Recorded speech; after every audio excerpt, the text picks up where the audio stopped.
tree, anything can happen. The heat can come, but this tree cannot be destroyed. It cannot be destroyed. The trust is in the Lord. So that tree, you see, its roots send out to the waters, to the water. Yeah, to the water. Drinking from the water.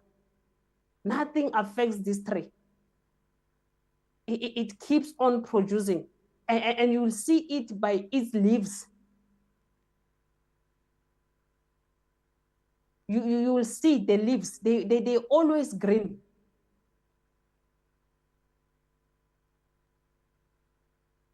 The appearance of the tree, you will see the leaves becomes green,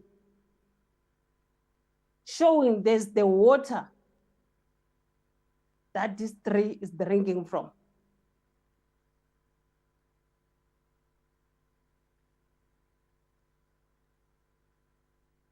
So if you're like that, you are blessed.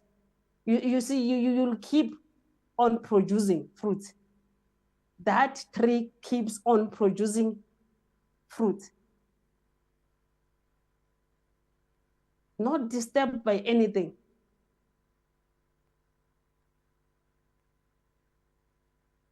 Not disturbed. So you see the appearance of that tree. You see the leaves. So those who belong to the Lord, they must be the appearance.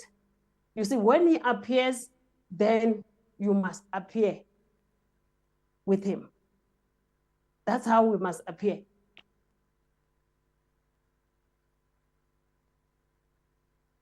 Of your calling. Your appearance must show.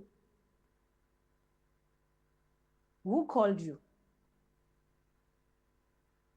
Who called you? And are you reflecting the one who called you?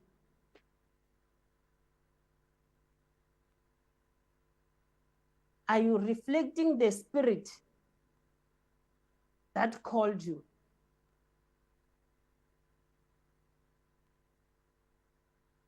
Are you reflecting such spirit? Because when you are born again, when you submitting to Christ, submitting to your shepherd, when you are submitting, you know, the spirit of the Father is the spirit that washes. It washes. My father, the bishop, just said that not long. It is the spirit that washes, the spirit of Father.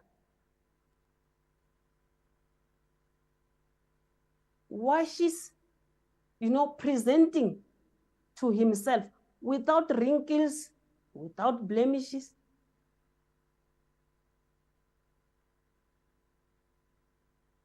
There must be the washing. Why? Because he wants you to be like him in every way.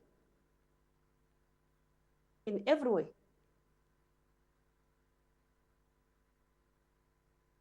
We must live in the newness of life. We forget about the past. We forget about old things. When you are born again, John 3, you become a new creation.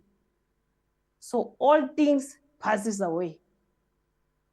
You see, you forget about that life. You lay down. Papa Bishop just said that you lay down your life.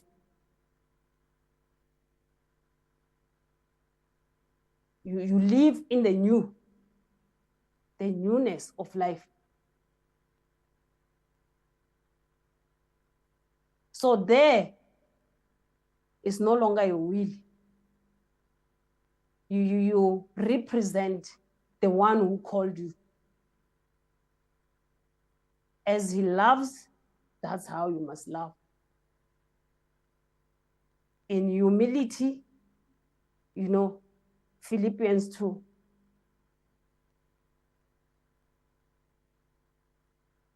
Wherever you appear, they must see him.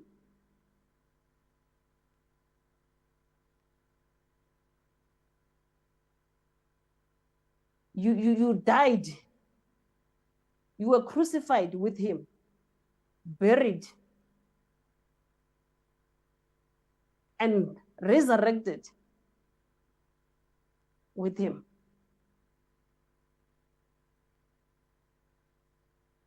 So if you are buried now, you see the old buried.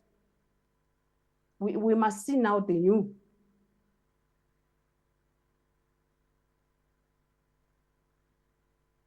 So you live that life. Oh, okay, my father, can we please quickly go to Ephesians 4? Amen.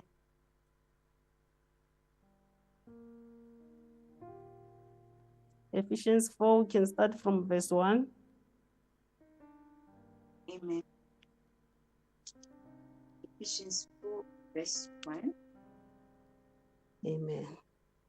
As a prisoner for the Lord, then I urge you to live a life worthy of the calling you have received.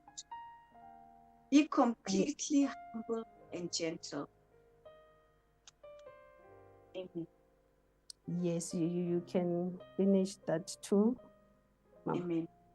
Be completely humble and gentle, patient, bearing with one another in love. Amen. Amen.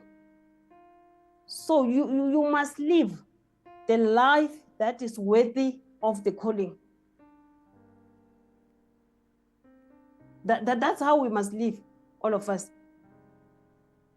As he is, so are we.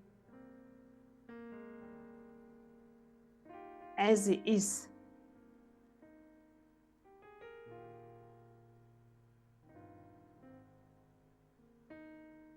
Representing him fully, his fullness.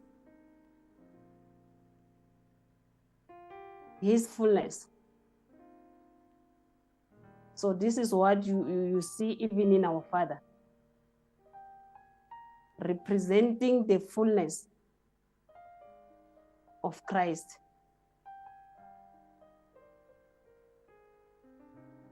Don't come like half.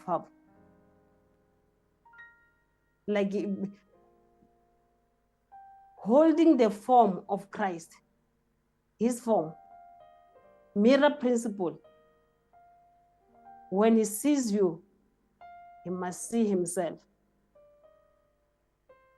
This is the vision that one time our Father saw, when he said he saw himself and dripping blood, and he saw Christ the same. Looking at Christ, looking at himself, it was the same. So the mirror principle. That's why we must serve him with that pure heart. We're taught now about the heart.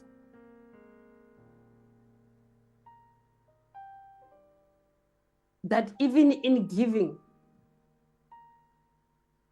you must give correctly. What comes from your heart?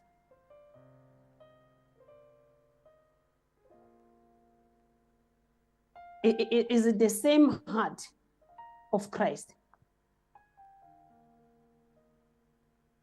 Because when we represent him, it is in every way. The purity of the heart.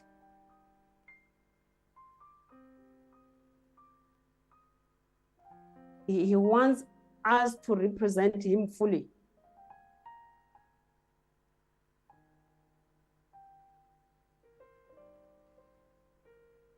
We are ambassadors of Christ. Are you reflecting him at your workplace? Are you reflecting him in your family? Are you reflecting him everywhere?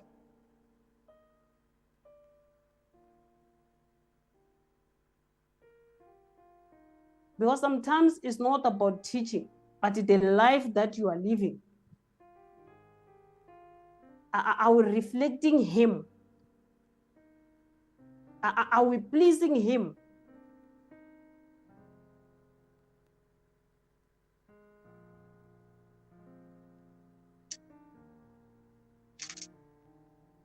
Because we hear even now, verse 2,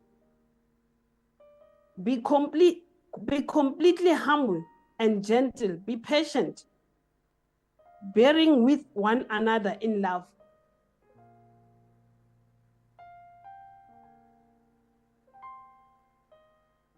Are we like that? Our families, do they see such in us?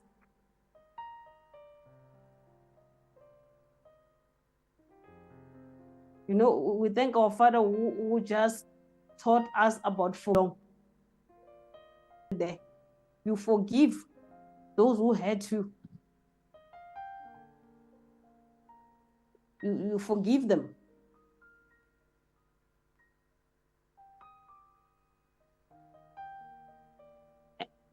So what is in your heart?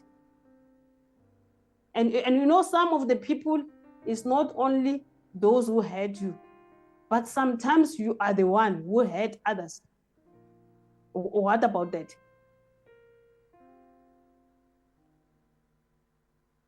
Did you ask for forgiveness?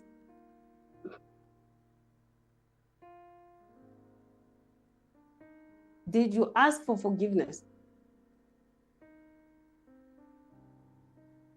Because sometimes it's us.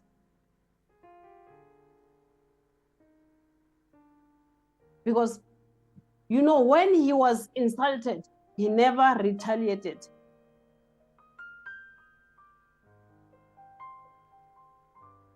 But some of us, we find ourselves retaliating. And we say, no, no, no, no. They are the ones who insulted me.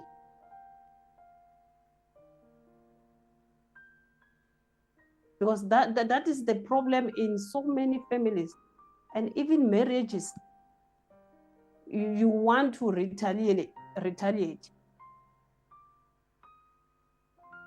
But the character of Christ, he never retaliated. He was insulted in every way.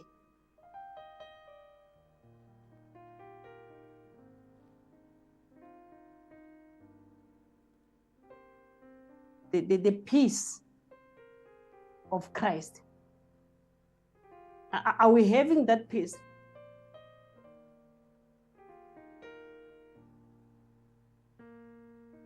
Because what is important is his character.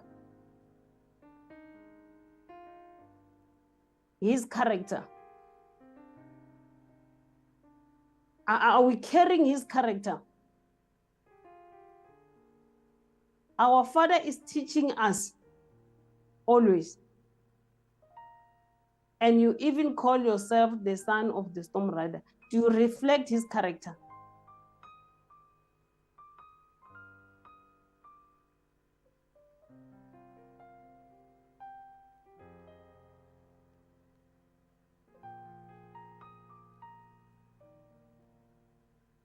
Are we reflecting that character?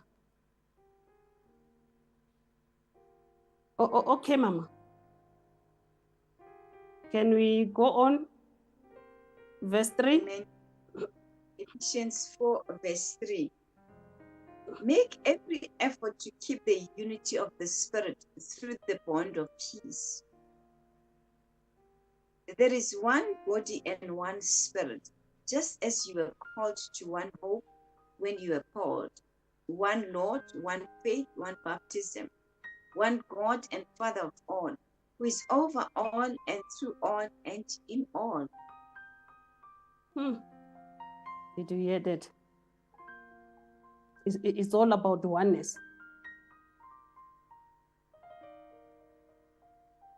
We are called to such.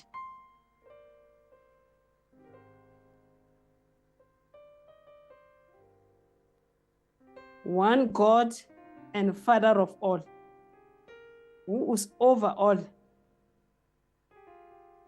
and through all, and in all.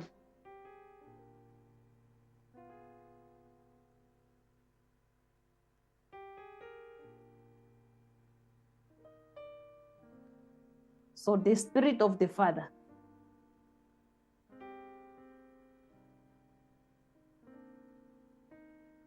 the Spirit of the Father,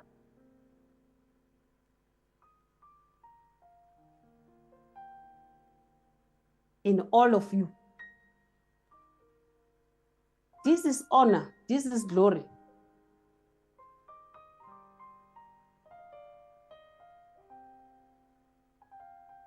Do you believe in this? Given such authority,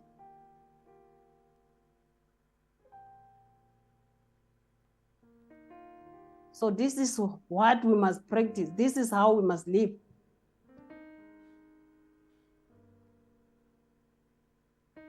This is the spirit of authority, the Spirit of the Father.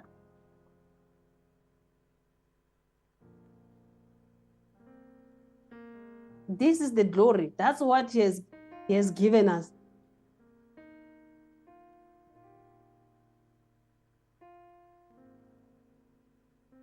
This is what you must not shortfall of.